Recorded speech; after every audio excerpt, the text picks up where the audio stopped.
नमस्कार, मैं हूं संजीव त्रिवेदी। 2 चरणों के मतदान खत्म हो चुके और 5 चरणों का मतदान अभी भी बचा हुआ है। 2 चरणों के मतदान के खत्म होने के बाद जाहिर है सबसे ज्यादा जिस फिगर का इंतजार हो रहा था वो फिगर था कि मत प्रतिशत कितना हुआ।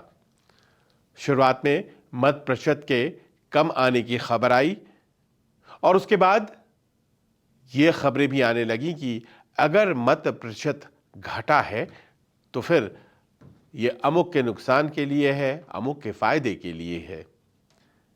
लेकिन कुछ दिनों बाद ये चर्चा भी चलने लग गई कि फाइनल मत प्रतिशत तो आया नहीं है, तो फिर ऐसे में आप किसी आंकड़े से किसी के हार या किसी के जीत का अनुमान अभी से कैसे लगा रहे हैं। लिहाजा फाइनल मत प्रतिशत तो आने दीजिए। लेकिन यही हुआ करता था कि फाइनल मत प्रतिशत अगले दिन आ जाया करता था, पर जो 19 तारीख को मतदान हुए उसका फाइनल मत प्रतिशत तो कई दिन तक नहीं आया। दूसरे चरण का मतदान भी हो गया, उसके बावजूद जो अंतिम मत प्रतिशत है वो नहीं आया। और कब आया? तो वो 30 तारीख की शाम में, यानी कि 19 तारीख को जो मतदान हुआ उसके मत प्रतिशत का फाइनल आंकड़ा आया 30 तारीख को, 11 दिनों के बाद। और फिर 26 तारीख का जो मतदान था वो भी उसी आंकड़े के साथ आया और दोनों आंकड़े 30 तारीख को आए। एक आंकड़ा 11 दिनों के बाद, दूसरा आंकड़ा 4 दिनों के बाद। अब इसमें आश्चर्य की बात यह है कि अमूमन यही होता रहा है कि जो मत प्रतिशत, फाइनल मत प्रतिशत के आंकड़े होते हैं वो जाहिर है उस शाम में नहीं मिलते हैं। वो बहुत सी बातें होती हैं कि बहुत दूर दराज होता है, मान लीजिए कोई पोलिंग बूथ, तो वहां से मंगवाना पड़ता है। या फिर कई बार ऐसा होता है कि मत प्रतिशत इसीलिए तय नहीं हो पाता है क्योंकि भीड़ बहुत ज़्यादा थी आखिरी वक्त में मतदान केंद्रों में, और 6 बजे तक जो प्रवेश कर गए पोलिंग बूथ में, जाहिर है उनका मतदान तो कराना ही है। और वो कभी 7 बजे, कभी 7:30 या 8 बजे तक चलता है अगर मतदान, या कभी कभी उससे भी ज़्यादा, तो फाइनल आंकड़े आने में देरी होती है। लिहाजा अगले दिन शाम तक या रात तक आंकड़े आ जाया करते थे। अब ये आंकड़े जो 11 दिनों के बाद फाइनल आए हैं, तो इसके बाद से सवाल ये उठने लगे हैं कि ये विलंब क्यों हुआ? आखिर इतने दिन आपको किस बात के लगे? कैसे संकलित किया गया कि 11 दिन पहले चरण के आंकड़े लाने में आपको लग गए? ये चुनाव आयोग से प्रश्न विपक्षी दल करने लगे हैं। शुरुआत इसकी वाम दलों की तरफ से हुई। सीताराम येचुरी ने कहा कि जो शुरुआती आंकड़े थे उन आंकड़ों से बहुत ज्यादा आंकड़े फाइनल आंकड़े के तौर पर आए हैं। शुरुआती आंकड़े जो आए थे 19 तारीख के मतदान के, वो 60% के आसपास आए थे, और जो आखिरी के आंकड़े आए हैं, फाइनल मतदान के आंकड़े आए हैं, वो 67% से थोड़े ही कम आए हैं। तो ऐसे में जाहिर है कि एक बड़ा गैप है 5-6% का, जो कि ज़्यादा रजिस्टर हो रहा है। और कुछ यही स्थिति रही है दूसरे चरण के मतदान की भी, जिसमें कि जो शुरुआती आंकड़े आए थे जिस दिन पोलिंग हुई थी 26 तारीख को, उससे 4-5% ज़्यादा फाइनल मतदान में आंकड़ा आया है। अब ये 5% जो होता है, अगर एवरेज हम देखें तो ये बहुत बड़ा डिफरेंस क्रिएट कर सकता है, किसी भी चुनाव नतीजे में बहुत बड़ा डिफरेंस क्रिएट कर सकता है। लेकिन ऐसा नहीं है कि ये 5% आ नहीं सकता है या इस पर ये गलत है। अमूमन जो होता है उससे अलग है।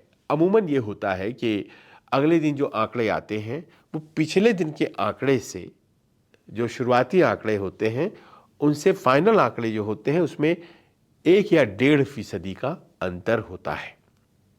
लेकिन इस बार एक तो बहुत लंबी अवधि के बाद फाइनल आंकड़े आए, जैसा कि मैंने बताया, पहले चरण के मतदान के 11 दिन बाद, दूसरे चरण के मतदान के 4 दिन के बाद, और फिर जो आंकड़े भी आए तो बड़ा अंतर था। शुरुआती आंकड़े 60-61%, फाइनल आंकड़े 65-66%।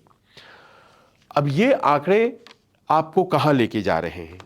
ये आंकड़े लेकर के जा रहे हैं एक ऐसी दिशा में जिसमें कि वोटिंग परसेंटेज कम होने की कहानी पूरी तरह से समाप्त हो जाती है।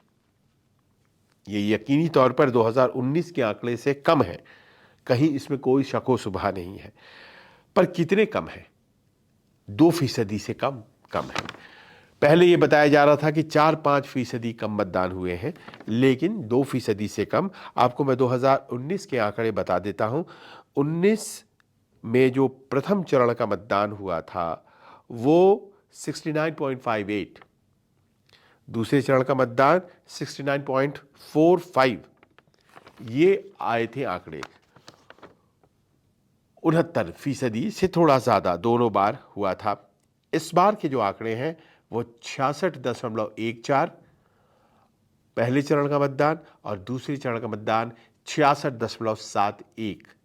अभी भी फासला है, 2-3% का फासला है।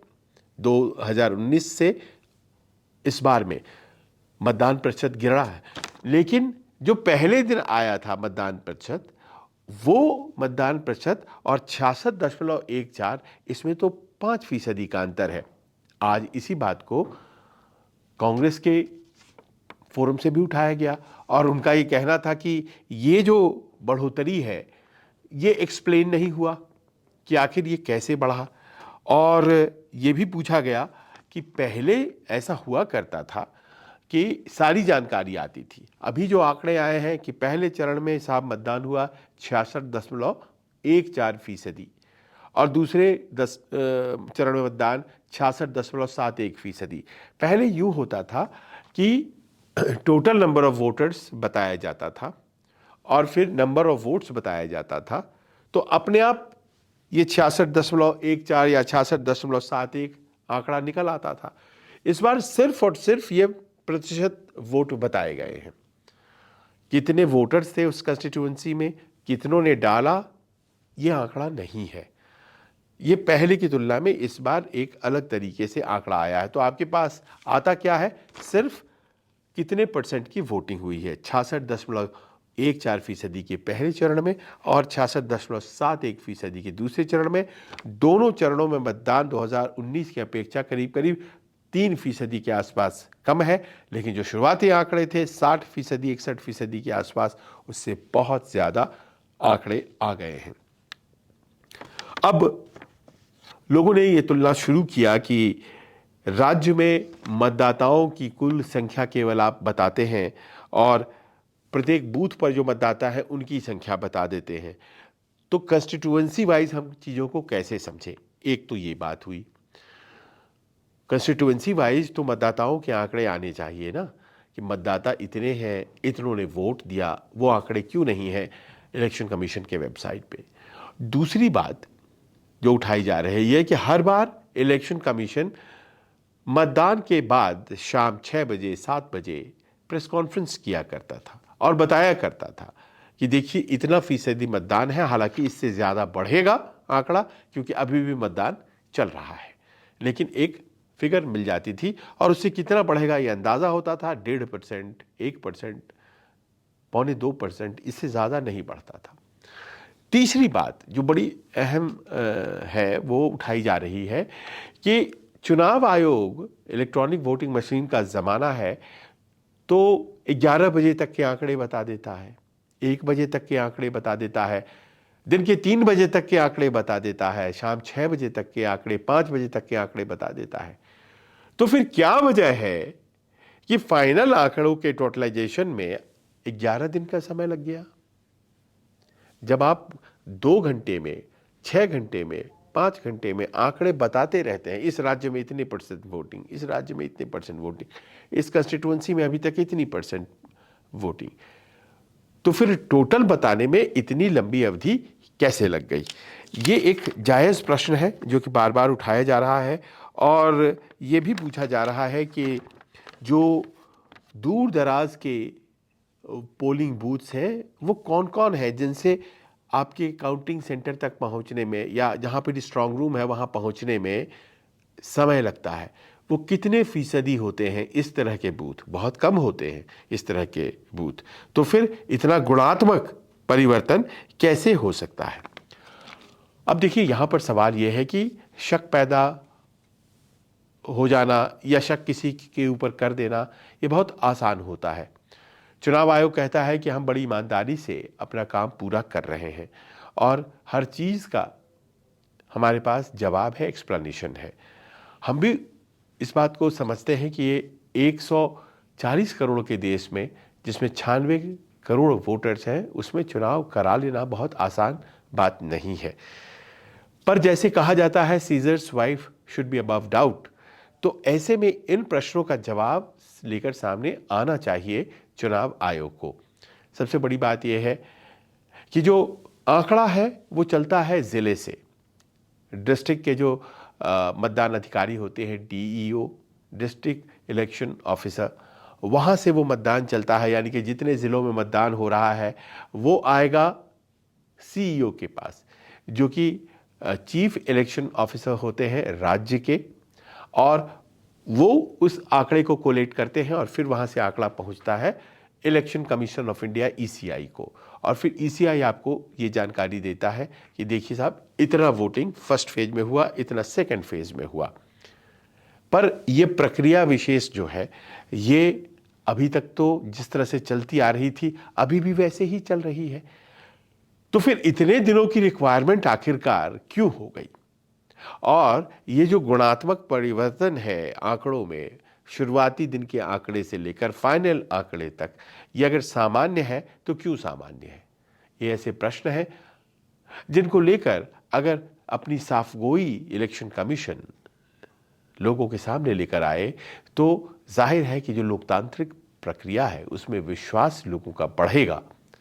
इसमें कहीं कोई दो मत नहीं है कि इतने विशाल देश में चुनाव कराना अपने आप में एक बहुत ही बड़ा कार्य है और बड़ा ही पुनीत कार्य, लेकिन उस काम की महत्ता बनी रहे, ख़ास तौर पर ऐसे दौर में जब चुनाव आयोग को लेकर बहस बहुत ज़्यादा है। बहस इस बात को लेकर कि भाई चुनाव आयोग विपक्ष के नेताओं को तुरंत सज़ा देता है, सत्ता पक्ष के नेताओं को सज़ा नहीं देता है, उसकी वक्र दृष्टि विपक्ष के नेताओं के बयानों पर ज़्यादा रहती है। ऐसा क्यों है कि सत्ता पक्ष के नेताओं पर नाराज़गी उसकी उतनी तल्ख नहीं होती है?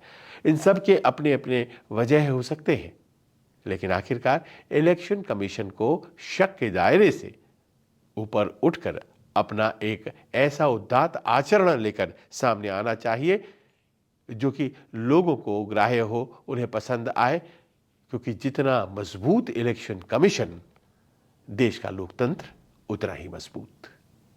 कैसा लगा आपको ये न्यूज़ वीडियो? हमें अपने कमेंट्स के जरिए आप जरूर बताइए। नमस्कार, मैं हूं मानक गुप्ता।